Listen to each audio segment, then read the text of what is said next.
Hello, and thank you for joining us for the first webinar on the Slavery Studies course created by Liam Goodacre and being developed at UWC Dilijan College.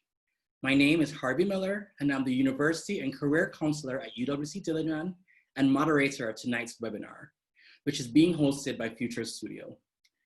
For those of you who may not know, UWC Dilijan is one of 18 United World Colleges located around the globe. In short, and this is very short, UWCs are international schools that promote a vision of peace and international understanding through education, primarily the IB, and service. Now on to why we're here today.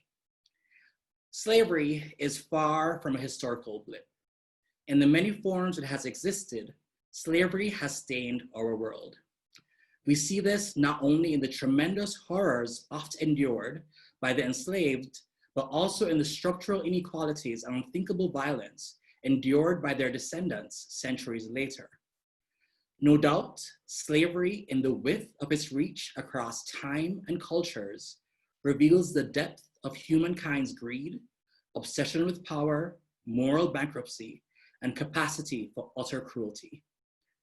Now, more than ever, it's important for us to confront the reality of this phenomenon and do everything we can to end its current existence across the world and undo the terrible impact that is felt by the enslaved and their descendants even today. And who better to lead the charge than UWC's community of changemakers? This is precisely why I'm excited about the existence and potential of Liam's Slavery Studies course. Slavery Studies is an exciting new curriculum being developed at UWC Dilijan College, which looks at slavery from the angles of history, philosophy, literature, economics, arts, and social science. The aim is to understand how slavery relates to power, race, trade, and culture, both in today's world and throughout history. The course takes a multidisciplinary perspective on slavery, which sheds light on realities that usually remain hidden. It teaches students to talk about slavery and injustice in a mature way and enables them to participate in the fight to end contemporary slavery. With us today, we are excited to have Liam Goodacre, the creator of the Slavery Studies curriculum, and also Rebecca Warren, Head of Educational Development at UWC International. Liam is a philosophy teacher and Head of Humanities at UWC Dilijan College, and he has been teaching within the UWC movement for almost 10 years. This summer, he's leading a community drive to develop the Slavery Studies curriculum so that it can be offered as an online course at UWC next year. Liam's presentation will last for half an hour and will be split into 3 parts. In part 1, he will introduce the ideas and principles behind the Slavery Studies curriculum. And in part 2, he will give us an outline of the course along with some sample lessons. In part 3, he will talk about his plans for the development of the curriculum and explain the ways in which you can help. After the presentation, Rebecca Warren will talk to us briefly about how slavery studies can be supported by UWC. Then we will have a 15 to 20 minute question and answer session. You can write your questions in the comments section at any time during the presentation. Please keep your questions general, and if you have specific questions or suggestions, you can join the online groups. There might be a lot of questions, so I'll be grouping similar questions together. Your microphone and camera will not be active during the presentation. Please note that you can download a copy of Liam's presentation at any time by going to link tinyurl.com/slavery-studies, where you will also find more information about the course and how to join the development team. Now I'll turn it over to Liam. Thank you, Harvey, for that introduction. I'm just going to share my screen. Is this visible? Okay. So I became interested in slavery as a topic for education when I was pondering the following fact, and it's a very disturbing fact, that there are more enslaved people in the world today than at any other point in human history. So when I learned this about 10 years ago, my first response was a kind of denial. I assumed that it wasn't that there were really 40 million slaves in the world today. I assumed that the definition of slavery must have been diluted or expanded to somehow include other forms of exploitative labor, such as sweatshop labor or migrant labor. But this really isn't true. Sweatshop labor, migrant labor occur and they're terrible things, but there are 40 million people in the world today who are enslaved, and the definition of slavery there is no different than it ever has been. A slave is somebody who is forced to work against their will, has their freedom removed, and is dehumanized in the process of being a slave. So according to Global Slavery Index and freetheslaves.net, roughly half of people enslaved today are in forced labor, so in domestic work or agricultural work, and in some of them working in factories. There's also people in sex slavery, forced marriages. A lot of them are children, a lot of them are trafficked. So it's still a terrible, terrible problem. So I mentioned my first reaction to this was a kind of denial. I think that's actually quite common. In talking to people about slavery, I often find that they have a similar first response. They say, well, that can't quite be true. We don't have slavery here in this country. I've heard that many, many times. So slavery is not talked about very much. And in fact, it exists, it persists in the way it does precisely because we don't talk about it. There's this kind of tacit agreement that if we just look the other way, things can go on as normal. And slavery, therefore, persists. But I also see this as an opportunity because it means if we do talk about it, if we bring it into the light, we can maybe do something about it. Because slavery is illegal in every single country in the world. So if it becomes visible, it becomes easier to combat and it becomes harder to perpetuate. So this was the first inspiration for me designing the slavery studies course, was thinking about slavery as something that we need to talk about in this world in order to combat it. The second point of inspiration for the course was thinking just how much of an effect slavery has on our society. Our languages, the way we use language, we talk about being a slave to our emotions or a slave to circumstances. The music we listen to, there's a direct lineage between so much contemporary music and the music of slavery. The laws we formulated, the ways we formulate our laws are often based on slavery. And this isn't even to mention the effect that slavery has on our commodities and on just the material effect on it. You know, you wonder why your t-shirts are so cheap. Well, it's probably because they're associated with slavery. I'm willing to bet that everybody in the audience right now is sitting within 1 meter of something that was produced by slave labor. So it's had a vast effect on society. It's always been at the heart of society, even though we don't necessarily look at it and talk about it. The third point of inspiration for the course was thinking of slavery from a multidisciplinary perspective.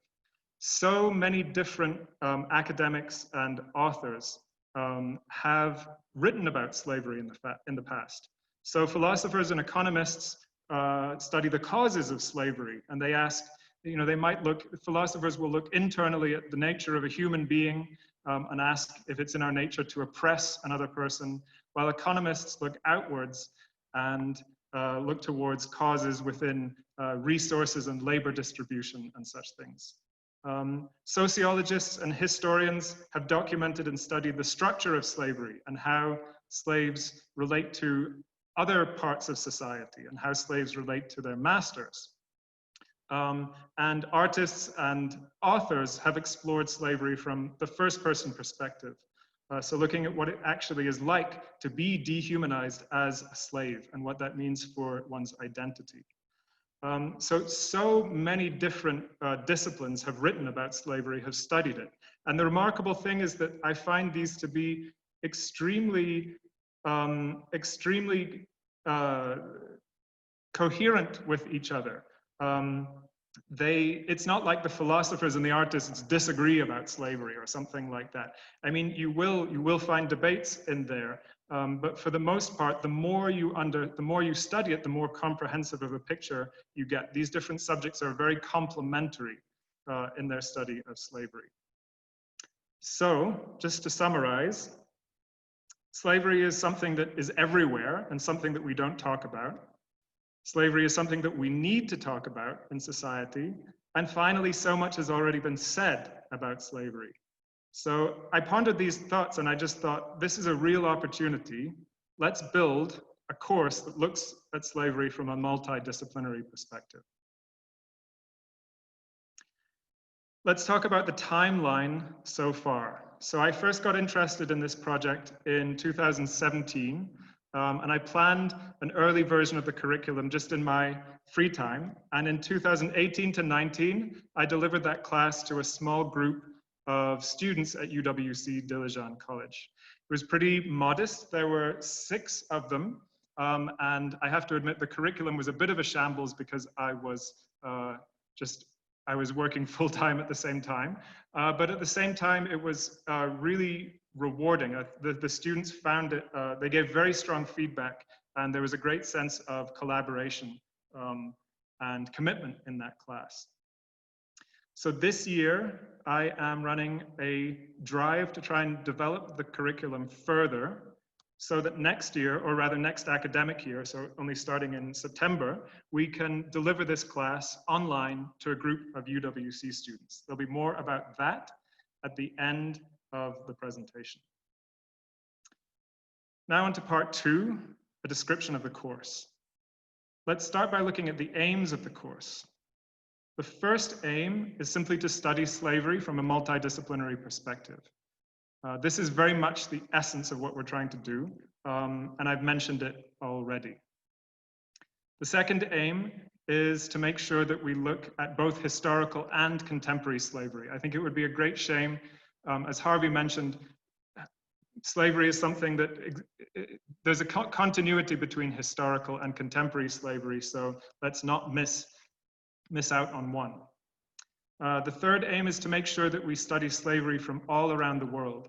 There's a great temptation in a course like this to focus on the transatlantic slave trade and slavery in the Americas and the Caribbean, simply because they're the best documented and the most famous instances of slavery. But when you really start digging the surface, you find that it's existed probably in every society and every age. So we want to make sure that the scope of this course is truly global. And the fourth aim is to shed light on the historical and contemporary injustices of slavery and enable students to participate in the fight to combat modern slavery and to address injustices. In other words, we don't take an agnostic view towards slavery. We view this as a terrible thing that we need to be active towards addressing. Now just a few small details about the course. It's aimed at students 16 years and older. A lot of adults have actually expressed interest as well. I don't see why not. It could well be interesting for other age groups, but we're designing it specifically for students sort of 16 to 18 years old. It's going to be a 2-semester course, roughly 70 hours, and we're developing it so that it can be delivered both online and in the classroom. Now on to the course overview. So this course is going to be split into 7 different themes. And the idea is that each of these themes in and of themselves is a small multidisciplinary unit which can be studied, and that when you add them together, you get hopefully quite a comprehensive picture of slavery, historical and contemporary. Now, it's never going to be perfect. We're never going to be able to cover every aspect of slavery. And also, these themes are still a work in progress, so we might have to add another one or modify one of them. But here are the themes we have so far. So the first one is defining slavery. Second, the experience of slavery, the causes of slavery, the legacy of slavery, freedom and resistance, slavery and property, and finally, contemporary slavery. So there are some more details on this screen. I'm not going to go through each of them right now. You can do that in your own time if you're interested. I'll just point your attention, though, to two of these themes in particular. So theme number 2, the experience of slavery. This is where we study slavery from the first person perspective. We're going to look at the narratives of slavery, we're going to look at the music of slavery, and we're going to try and explore themes of dehumanization and identity and property, and correlate them also with the sort of academic analysis that we'll be reading in other themes as well. Second, I'll just mention theme number 4, which is the legacy of slavery. This is where we look at the mark that historical slavery has left on the world today. This is extremely relevant, I think, in recent weeks with the events in the US and all around the world. It's very clear that slavery in historically slaveholding societies is still kind of present, and it presents itself in through racism and structural inequality, etc. So these are legacies that we have to own up to, and this is the area of the course where we're going to do that. So we're going to look at how historical slavery affects the present.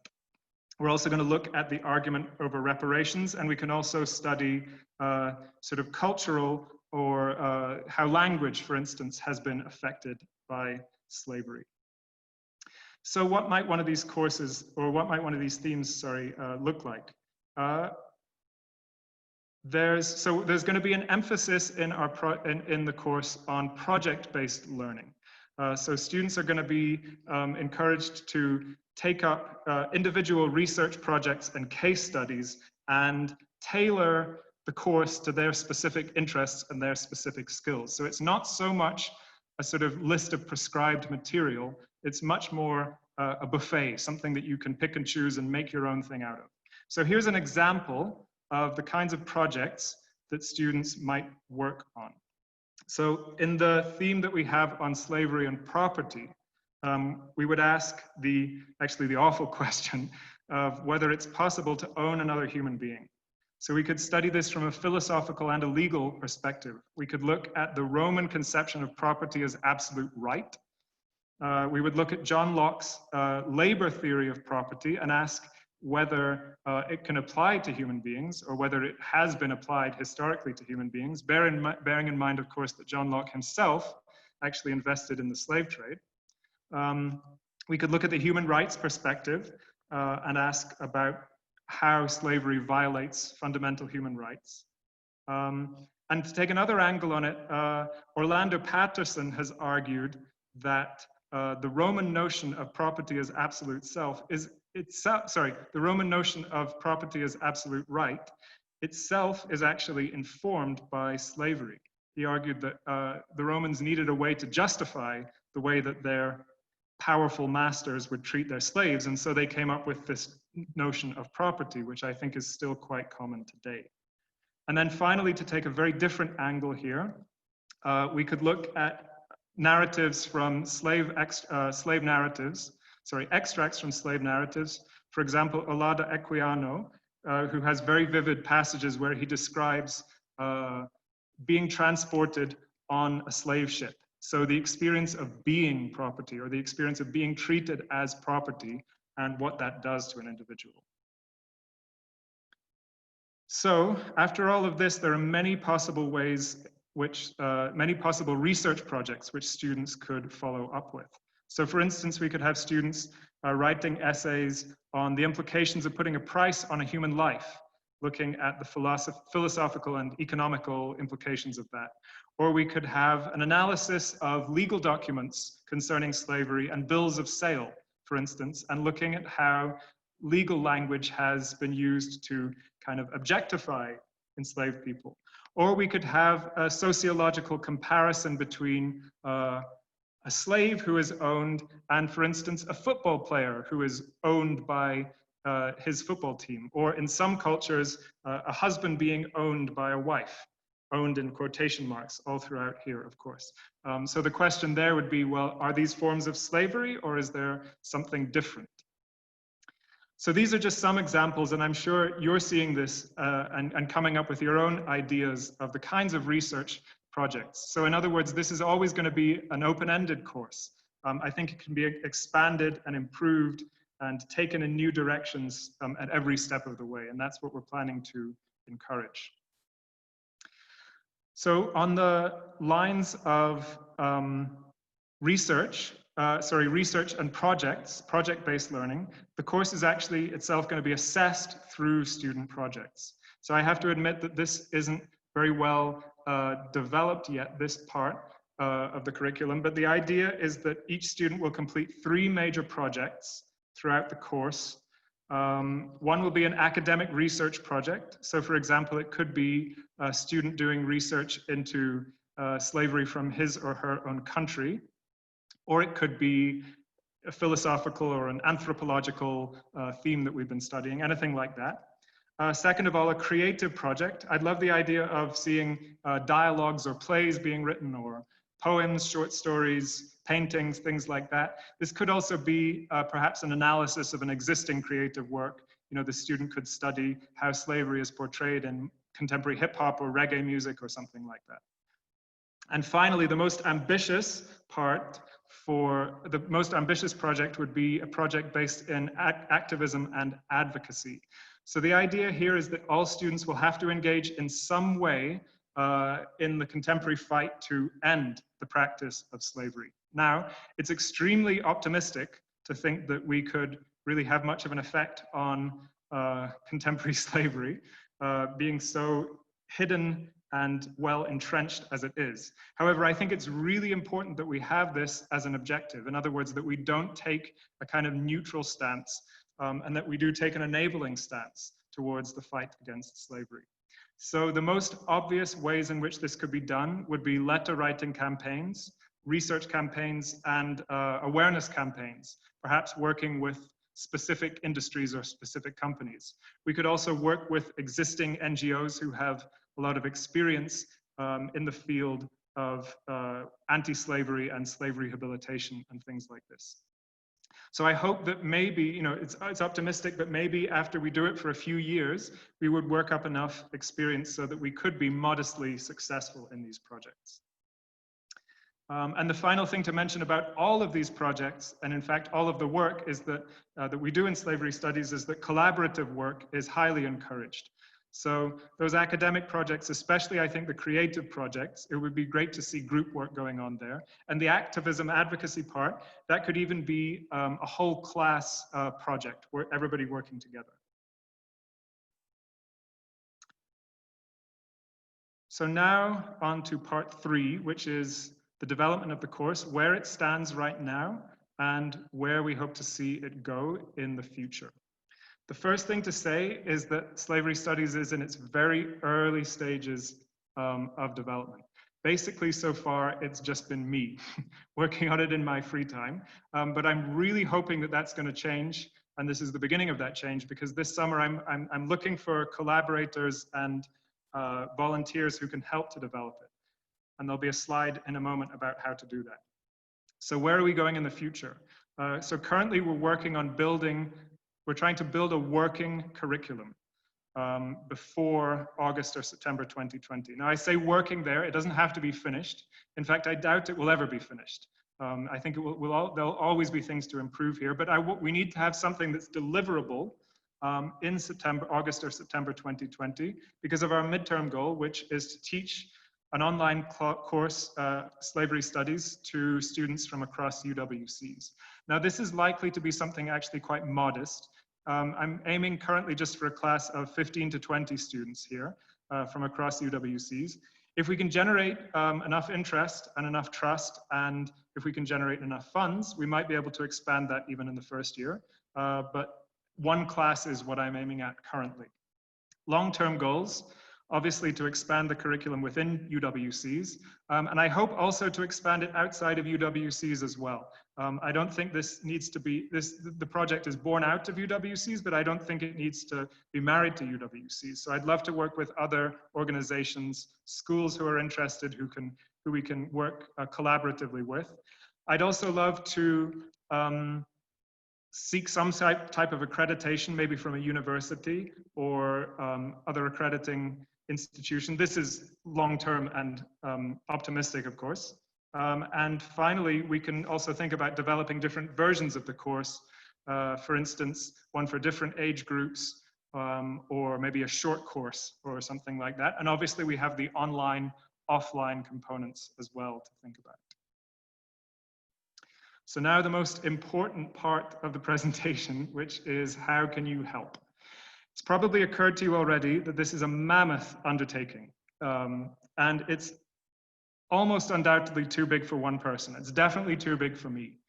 So if I'm working on this on my own, it's going to be limited, and there are going to be gaping holes in this curriculum, because the truth is, honestly, I'm not an expert on the topic of slavery at all. So we really need experts, we need volunteers who can help to turn this into its full potential.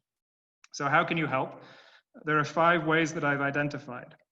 I'm actually going to start at the end of this list. First of all, connecting us with relevant people. If you know historians or academics or activists or really anybody who has some sort of professional or just strong experience with historical or contemporary slavery, and if you think they might be interested in helping, please put them in touch with us.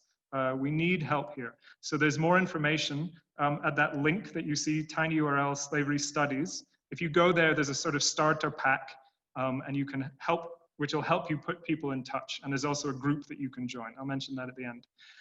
Contributing original material. If you are a professor or a historian or an activist, and you would like to contribute, we would love to have a sort of bank of original material. Now, the easiest thing for this would simply be a little video lecture. They're so easy these days.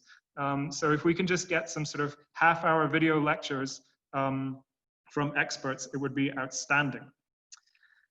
The major tasks this summer are going to be researching, lesson planning, and reviewing. So the research process that I have identified, there are 3 steps to it.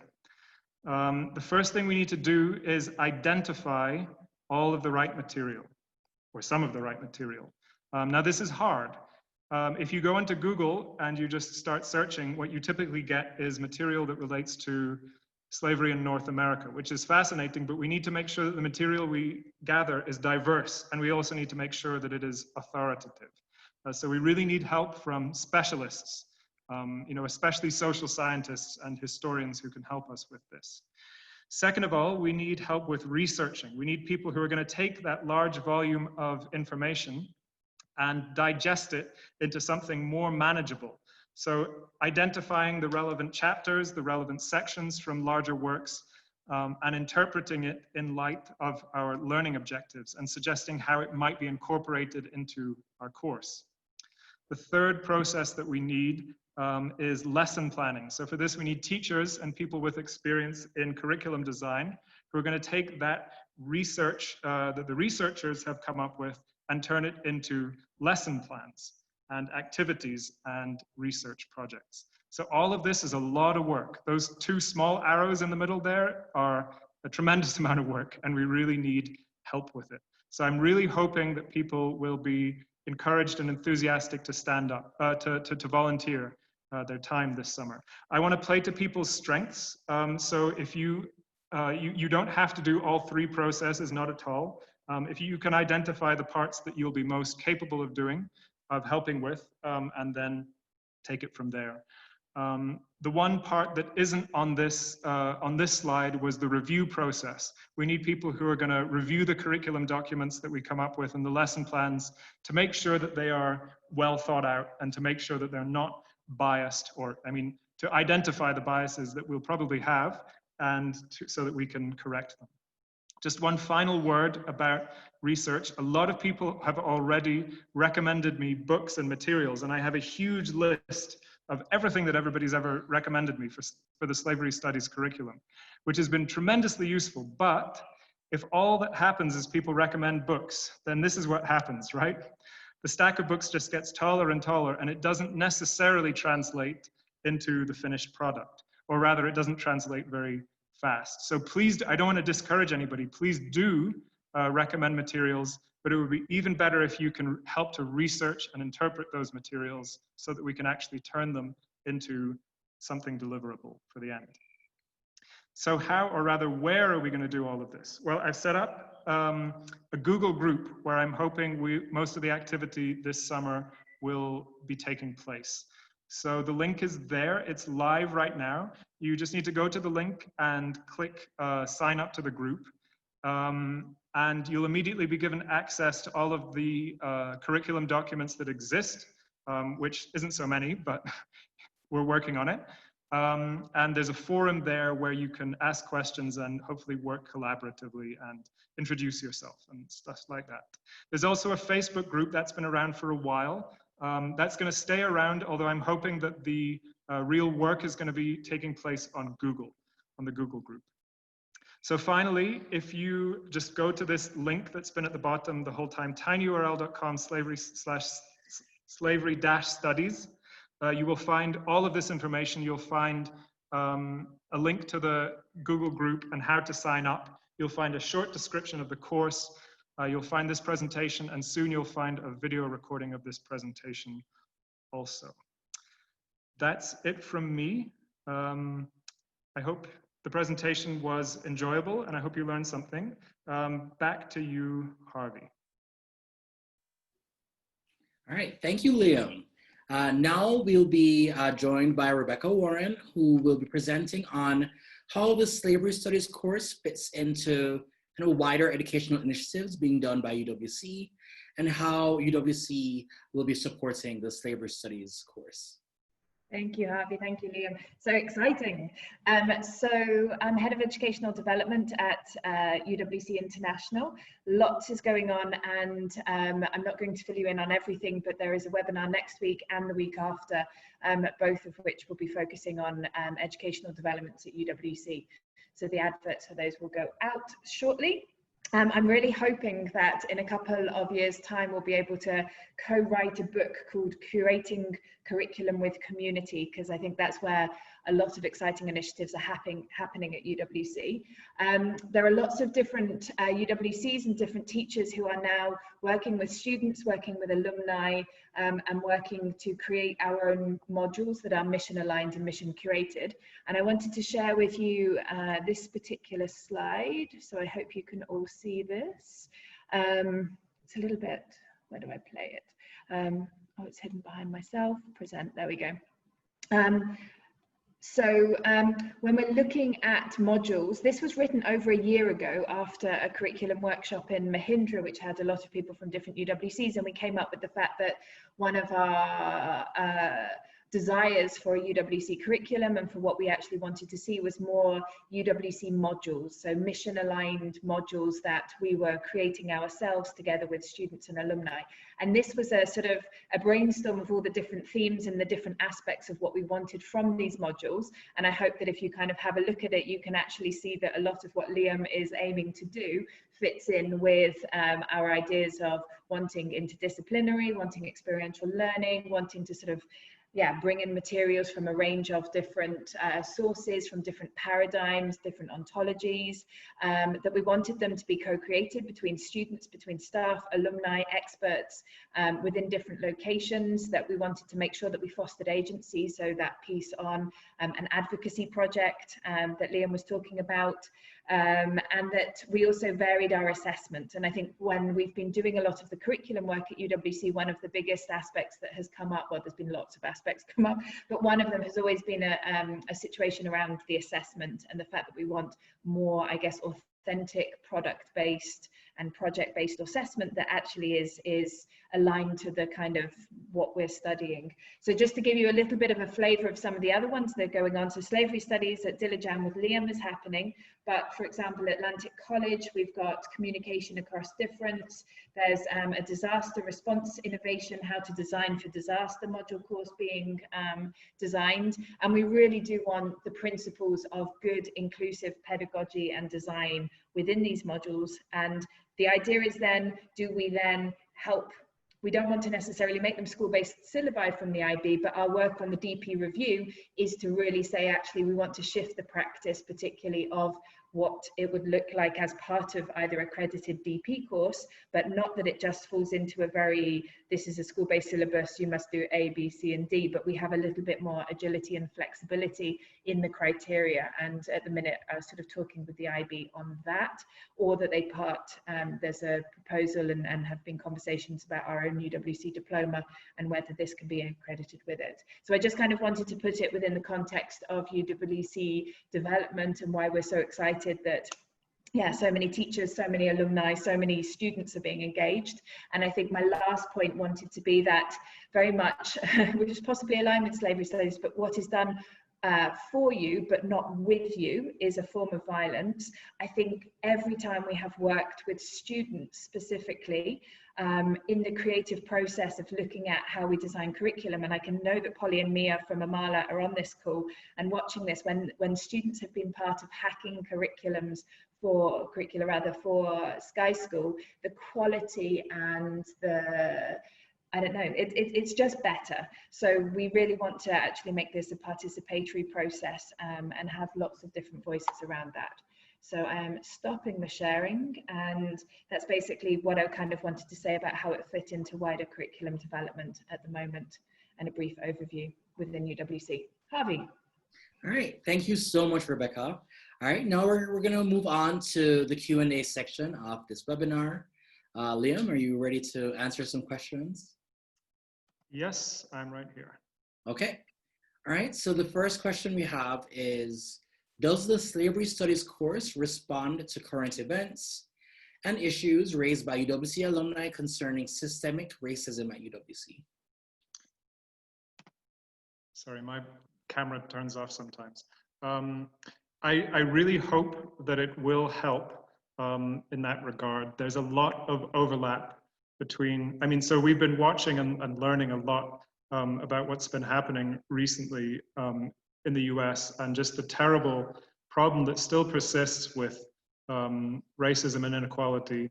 And we've also learned a lot about what's been happening within UWCs as well. I really hope that this program can be a part of the solution. I think there's a lot of overlap with, especially with looking at the legacy of slavery and contemporary injustices. It's also, I wouldn't say it's enough. We need to have, I think, more focused workshops on anti-racism and race training. We need to go down to our core for that. So I wouldn't say that this curriculum is, I think it's necessary but not sufficient, or rather a good thing, but it's not the entire answer all in one package. The next question we have is, how will students be made a part of constructing and teaching this curriculum in order for it to reflect their experiences and needs? Well, all alumni are encouraged to join this group.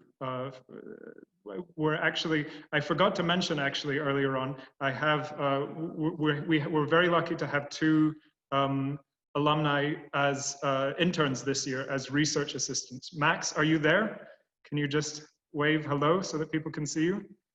Hi, Max. Yeah, we're tremendously excited to have Max Lopez and Jade Botha on board. They'll be helping us out all summer. Also, all alumni are invited. Current students, I don't see why not. There's no reason why they can't help contribute as well through the summer program. And there's definitely, in the long run, there'll definitely be a review process. So once the first course is taught, at the end of that, we'll take feedback from students who've taken the course and then work that back into the next iteration of it. All right. Do you have any partner organizations in mind that you would like to work with in creating and running the course, but also in establishing it outside of the UWC realm? I've established communication with several. I know that the Bonded Labor Liberation Front in Pakistan, we've been working with them in the past when we ran our project week, focus week in 2019. They've expressed a lot of interest, and they just do fantastic work as well with liberation of slaves in Pakistan. I've had some contact with the University of Glasgow. They actually have a fantastic record. Last year, they made a public recognition of their role, a public apology for their role in the slave trade, and they actually paid reparations to Jamaica, Barbados, I forget where exactly, and they founded an institution with a university in Jamaica to study slavery. So they've expressed some interest as well. It's really just the beginning. We need to, there's lots more work, and if you have other organizations in mind, please get in touch and let us know. Right. Would it be useful, do you think, for national committees to have discussions on such topics with students before they arrive to UWC? Yeah, I hadn't considered that. Absolutely, it could be incorporated, and we'd be happy to. I mean, I think this course isn't something that needs to be take everything or don't take anything at all. You know, we can tailor it in many different ways.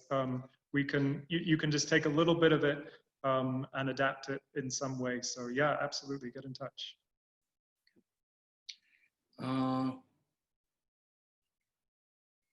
Okay, so this is a specific question, and I've kind of edited out some of the more specific questions because, as you mentioned, we want those specific questions to be put in the Google group and the Facebook group. However, I do think that this is a good question for you. Does the course look at the prison industrial complex? Great question. That's a great kind of case study for the role of, for the legacy of slavery, to look at how slavery in some places has been continuous with prison structures. It's also in the very beginning of the course, in defining slavery, we ask not a located question, but a general question of what's the difference between a slave and a prisoner, because they both have their freedom removed. So are they both the same thing, or are they different things? So yes, absolutely, we can explore relationships between slavery and prisons and other institutions as well. So I have another question here. It seems like women and children are disproportionately affected in modern slavery. How will the curriculum explore slavery from a gender lens to ensure advocacy in that area? That is an excellent question. We need to, I don't have an immediate answer, but I think, well, the immediate answer is we need people like whoever asked that question to join the group and to help us come up with that angle. You're absolutely right. Gender has to be represented here. We have, I mean, there's plenty already of authors, you know, female authors and the experience of female slavery, but that's not enough. We can take an explicitly sort of gender studies angle here. Yeah, absolutely.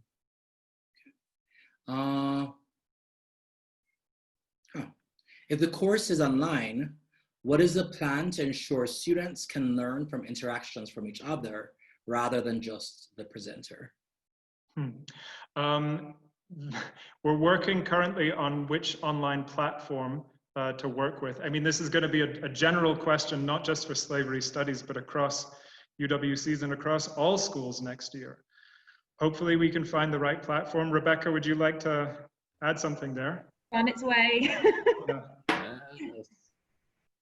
Yeah, it's going to be a general problem, and we'll have to look for the best, you know, tailored solution that we can find. Okay. Perhaps this is more of a question for Rebecca, if she would happen to know this. Does UWC have an anti-slavery policy statement to ensure that their vendors and partners are not supporting slavery? Excellent question. I thought you were going to ask me about the IB curriculum one, and I was getting ready in my head because I know about that one. I don't know that we do. I will investigate and find out. Okay. Thank you. And yeah, I think it's a great question. I have a question about the materials that you want to kind of be included or be sent by persons participating. Do you want translated materials? Since we assume the course that will be conducted in English, would you prefer for any materials that are not originally in English to be translated to English? Yeah, absolutely. I forgot to mention that. That's another potential block in the little diagram of the research process that we have. Translation, it will be great if we can, I mean, we need to be finding diverse material, and often that means that it won't be translated into English.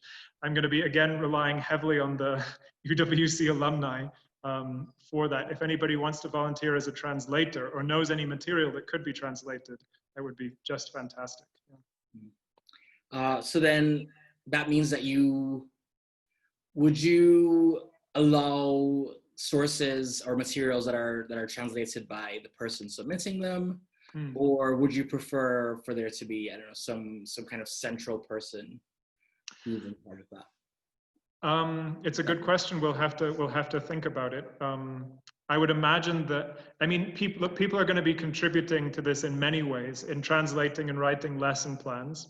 And we're working right now actually to come up with a copyright solution to this. So it's partially a legal question, which we're working on. We want to make sure that the course itself has a unified copyright system, not to sort of hold on to it, but just to make sure that it can be distributed properly, and to make sure that institutions who want it, schools who want access to it, can have proper access to it.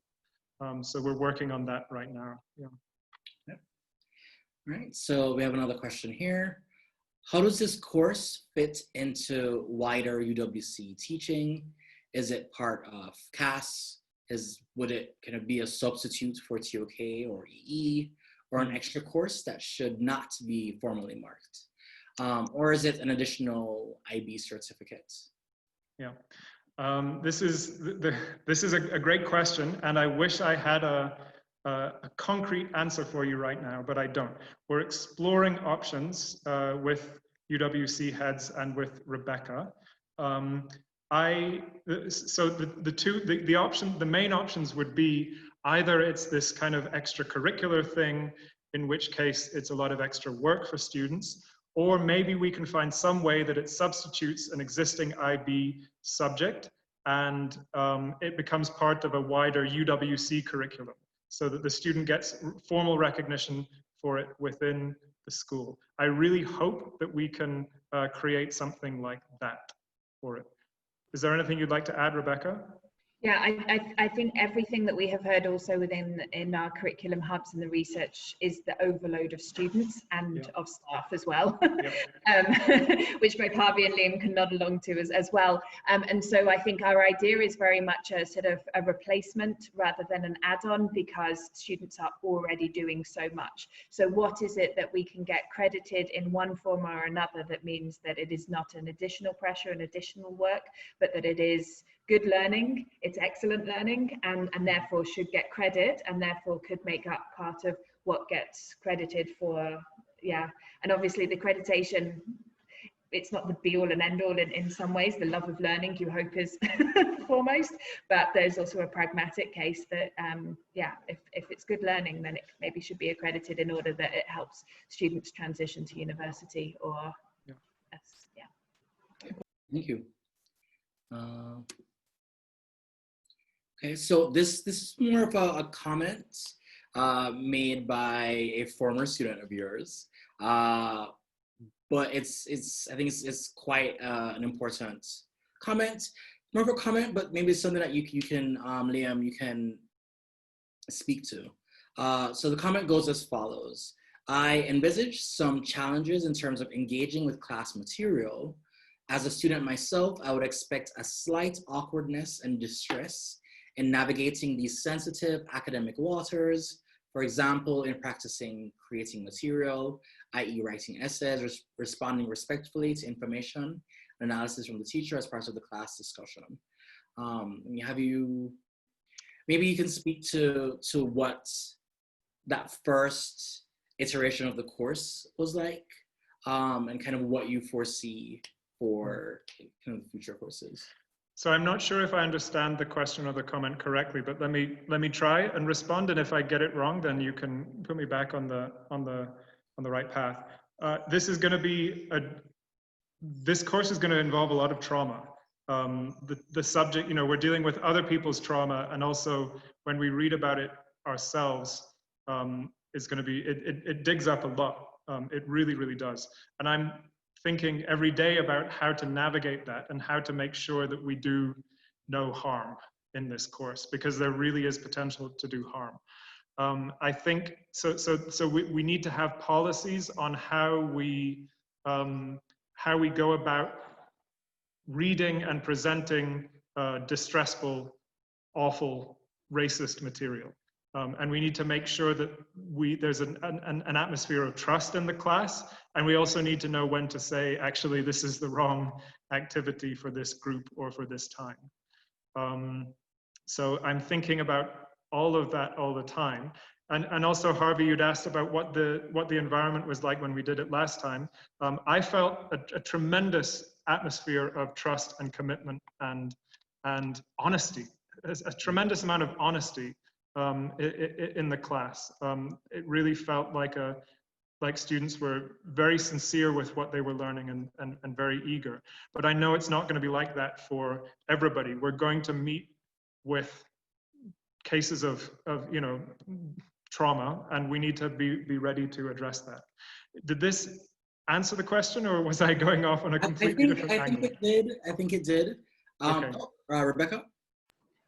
I was just going to say, my wife, who Liam knows, who's also a MUCI graduate and a UWC teacher, is writing her dissertation on exactly this this summer, and how that pedagogy and how you do all of this kind of stuff. So that will be fed into you.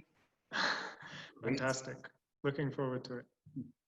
I think part of the question could also be, how does one navigate kind of difficult conversations based on kind of varying cultures, backgrounds, maybe some of them, more different experiences in the classroom.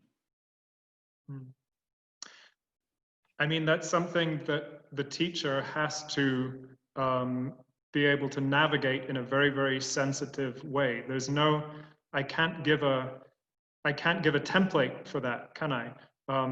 It's something that you need to build up an atmosphere of trust in the class, and you need to be sensitive to if that trust isn't there, and to know what to do in that case. And you also need to, trust is necessary because you need to know that students will tell you if you're pushing in the wrong direction, and things like that. So the best answer that I can give is sensitive pedagogy. All right, thank you. Next question that I have here. And perhaps this is a question I would say it is a question for both Liam and Rebecca. What other steps do you think the IB and UWCs should take towards decolonizing their curriculum in general, especially with literature and humanities subjects? Also, should there be an additional UWC core along with the IB core, which specifically has these decolonial elements? So. Take this on. Yeah, it's a difficult one. I mean, I can't speak for the IB. So this is going outside of the realm of the work I've been doing on slavery studies. I have been involved actually with the development of the IB philosophy program for the past year. And I've been actually very impressed by how seriously they take these issues at the IB. So speaking just for the philosophy curriculum, I'm quite hopeful that the next version of it, which comes out in a couple of years, will have at least steps towards a decolonialized curriculum. Is that enough? No. I mean, this is partly it's also that question of little steps or tear everything down. And as a professional, as a teacher, I find little steps to be the more pragmatic. I mean, that little steps are how I progress as a teacher in my own curriculum. That might be an unsatisfactory answer. You know, maybe we do need to think radically, but I hope that the steps that we're taking are in the right direction, and I hope that we can think of more that needs to be done, which was the question. I know, so I'm not answering it very well. I can take up a little bit. Yeah, work needs to be done, and I just wanted to reassure that every meeting that we've had with the IB from last year, we have brought up the issue of decolonization, range of perspectives, cognitive justice, and so on. So it has been in all of our engagements with them, plus we have been working on the DP review that's happening. So what Liam talked about with philosophy and with all the other sort of individual subject curricula, they're on 7-year reviews. And it's very difficult because within that time, it's actually a very long time to kind of review things.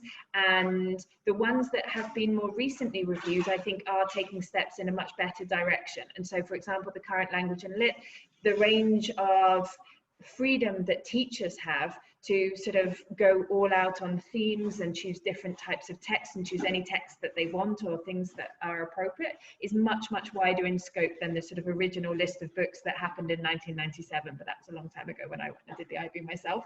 But that was the sort of old style. So there are lots of possibilities. So I think there's one where, number one, is the actual sort of structure and the perspectives within the IB and within the courses decolonized enough from a range of different perspectives. There's number two, within those structures, are teachers making enough use of the possibilities of their freedom and power? And part of that also comes with the textbooks and all sorts of things. So if you publish a textbook, most of them are published by Western publishers that use Western case studies or case studies that aren't sort of decolonized from a range of things. So it takes, if a teacher has to be dedicated and knowledgeable in order to have that culturally responsive and diverse piece, but there are structures where teachers can use a little bit more freedom.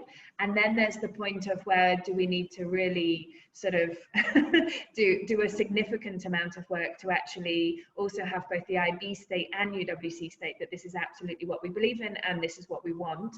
And I think that's what's coming up with the modules, as I hope you would have seen on the, it wasn't so explicit on the slide that I showed, but that range of ontologies, those range of perspectives, the fact that we do need to have a truly international, if we say that, what does it even mean? Because there is a lot of Eurocentrism within the IB. So yeah, we're having those discussions at the moment. It has been brought up at every meeting that we have had with the IB, and the principles that we want to design with, such as modules like this, we are very keen that we get those principles, including sort of practices of either decolonization, some people are saying counter-colonization, but that we learn from and with, and really excited about the engagement of some of the people that can really help push our thinking in this, which is, yeah, it's coming. And there will be more on that in a talk next week. So look out for the UWC Unlocked talks next week on that. Okay, thank you very much. So I have one, I can choose one more question. Well, I'll try to squeeze in two. First question is, would it be possible, do you think, Liam, to test this curriculum outside of UWC for this upcoming year, 2020 to 2021, to ensure ongoing developments and contribution from other schools? I'm sure, kind of given how kind of well received this seems to be, there may be interest in that. Yeah, I don't think it's very realistic for this year. I wouldn't rule it out, but the hard reality is going to come in August when, you know, because I'm still going to be a full-time teacher at UWC Dilijan, and at that point, it's going to be very hard to sort of pursue the further development and just a lot of communication which comes with something like that. So I think that's more a 2 to 3 year goal rather than this year. Okay, all right, thank you. Next question. It seems like sciences are missing in the multidisciplinary approach.